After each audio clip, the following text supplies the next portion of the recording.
Welcome and welcome back to my mini blog. आज मु जाऊँगी एकाम्र कानन गार्डन कहीं सीठी हूँ फ्लावर एग्जिबिशन आउ से एत सुंदर सुंदर फूल गुड़ा अच्छी ना मु कौन भी कहीपर। फाइनाली मुझे पहुँची गली फ्लावर एग्जिबिशन रे आउ ये तो देखी पार्थ एत गहली माने दिन 2टा बेले एत गहली होती आ एंट्री करू करू स्टार्टिंग हो गला आमर फ्लावर देखा।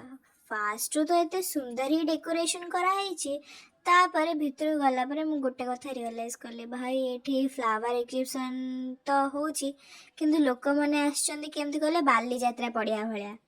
माने गोटे जगह जब लोक मैंने फोटो उठाउछन भाई सेठी ही लाखी जाउछन अन्य माने केही भी सेमती फोटो उठे पारनांती खाली बास एमती देखी देखी बहुत कष्ट रे गोटे दिटा फोटो उठेकी आसिले आ सेठी फूल गुड़ा एते सुंदर सुंदर हेची अरे देखिले ही लोभ हो जाउतला आ मु तो बहुत ही बड़ फूल प्रेमी मते जोठी भी फूल देखले मते पसंद आसी जाए माने जेकोसी फूल हो पछे मते पसंद आसीबा माने आसीबा से फूल